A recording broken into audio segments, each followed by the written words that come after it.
le Seigneur pour ces moments de prière. Ça va que, comme je dis souvent, c'est comme si on vient prendre du carburant en fait. Quand on est fatigué, on vient, on se connecte et puis comme le chargeur du téléphone et ça reprend. En fait, j'ai fait un songe il y a longtemps. Je dormais et je me voyais en train de marcher. Je savais que j'étais chrétienne et que j'avais la vie éternelle et tout ça, que Jésus était avec moi. Et derrière moi, en fait, il y avait un monsieur qui me suivait de très près. Il marchait vraiment comme derrière moi, en fait. Et il tenait un enfant. Et il marchait vraiment, il me suivait partout. Et je comprenais pas, partout. Il était toujours à côté de moi, mais il ne me touchait pas. Mais il était là. Et je me suis interrogée sur l'enfant qu'il portait. Et quand j'ai regardé le visage de l'enfant, c'était un démon en fait. C'était un visage d'adulte. C'était vraiment quelque chose. C'était pas quelqu'un, c'était quelque chose de sale. Et quand je regardais bien, quand j'ai commencé à regarder, j'ai eu peur. Je me suis dit, mais qu'est-ce que c'est? Et quand j'ai bien regardé, je connaissais en fait ce démon. C'était un démon qui m'était familier en fait. Et il marchait vraiment avec cet enfant. Il me suivait comme ça. Et je comprenais qu'il voulait me remettre le bébé en fait. Moi, je ne voulais pas de ce bébé-là. Mais je connaissais bien ce bébé. Et ce bébé me connaissait en fait. Et la personne qui portait ce bébé attendait juste que je me retourne pour me le passer en fait. Et après, quand je me suis réveillée, j'ai compris que c'était un démon qui était en moi. Donc, il connaît mes habitudes, il sait ce que j'aime. Et qui attend juste que je tombe pour revenir en fait. Et c'était pour me dire en fait que l'ennemi, il veille aussi. Il veille pas sur nous, mais il veille pour nous refiler en fait ces démons. Il ne veut pas qu'on soit bien, il ne veut pas qu'on vive nos vies, qu'on soit chrétien. Et il ne va pas nous donner n'importe quel démon, il va nous donner la chose qu'on aime bien faire. Il va nous attirer par le péché, le péché mignon comme on dit en fait. Mais c'est grave parce que si on ne veille pas, ça veut dire que si je ralentissais un peu dans ma marche, ben, il me refilait l'enfant, il me refilait le démon et je reprenais tout ce que j'avais laissé en fait. Et c'est vraiment pour nous encourager, pour nous dire que nous devons persévérer et nous devons nous réveiller, vraiment nous réveiller. Ça, on peut prendre Colossiens.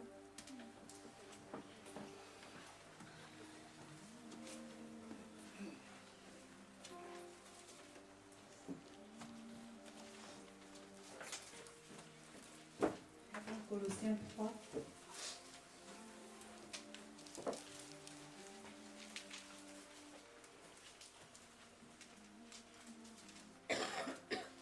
Colossiens 3, à partir du premier verset.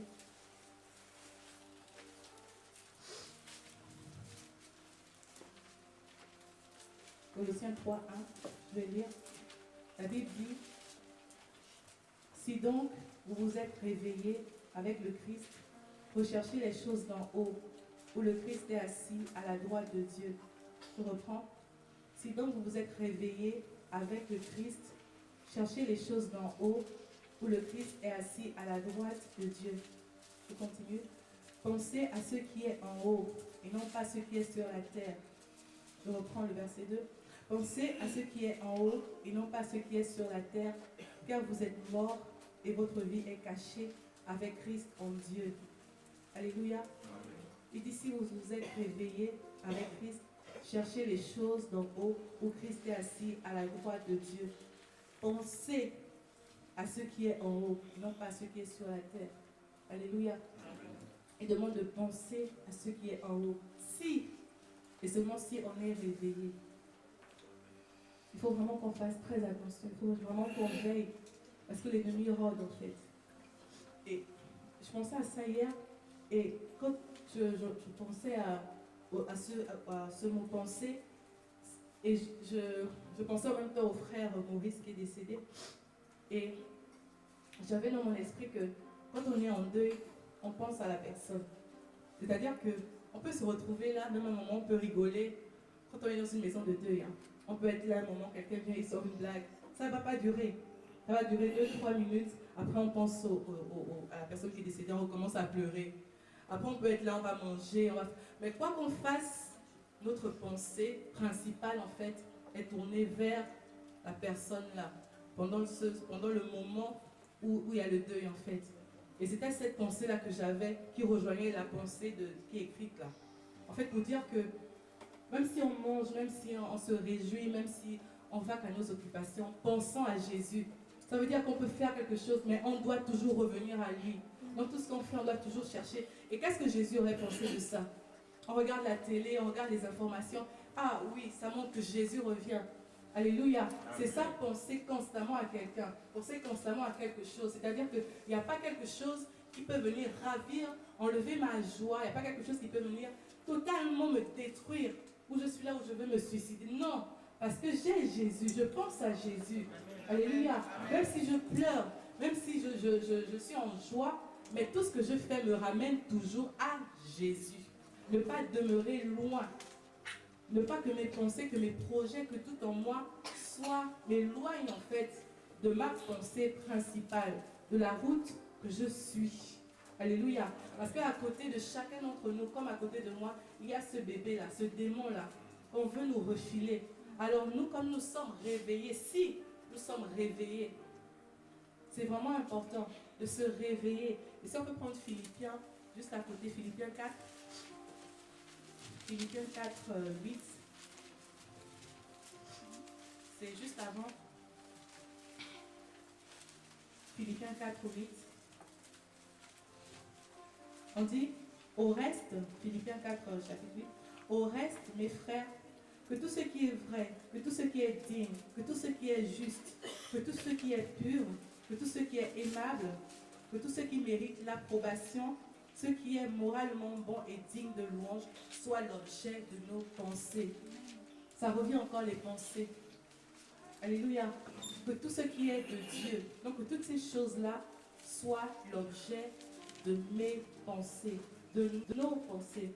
Ça veut dire que, à contrario, tout ce qui n'est pas cité là, tout ce qui est le contrat de ces choses-là ne doit pas être l'objet de nos pensées.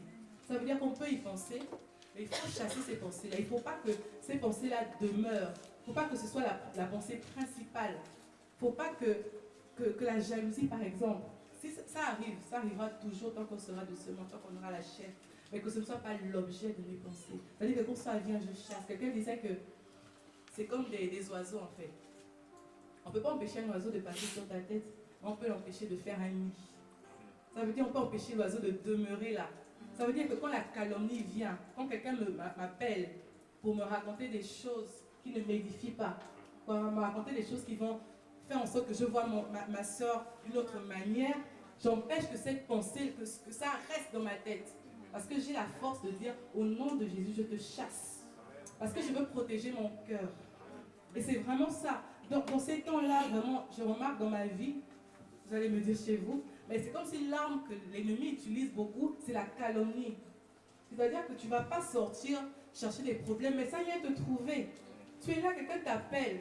Comme on a l'humilité, vraiment, ça ne nous rend pas service.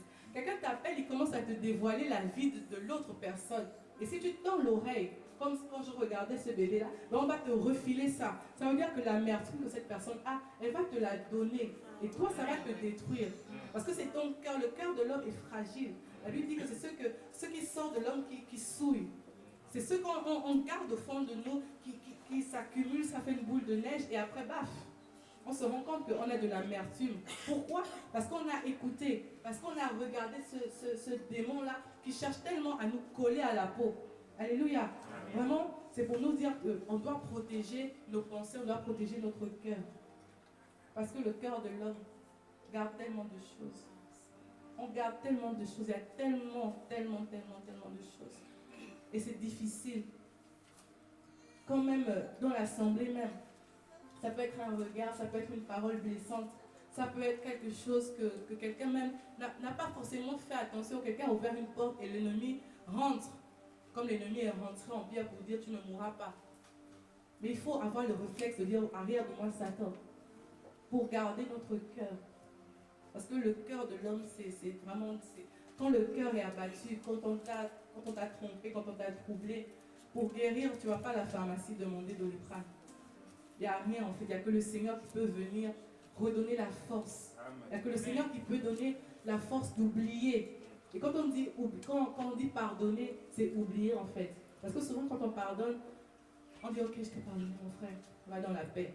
Mais après, quand le frère refait quelque chose 2 ans, tu m'avais fait ça il y a 2 ans, là, tu te rappelles, tu n'as pas pardonné en fait, parce que tu as mis ça quelque part. Mais quand le Seigneur, il pardonne, il oublie en fait. C'est-à-dire que quand tu reviens, il dit, ah, tu avais fait ça. Pourquoi il prie pour son... Pourquoi il demande pardon? Moi, je l'ai pardonné depuis, je ne sais même pas de quoi il parle. Il faut qu'on arrive à cette stature-là. Parce qu'on doit, comme quelqu'un m'a dit récemment, on doit garder notre cœur.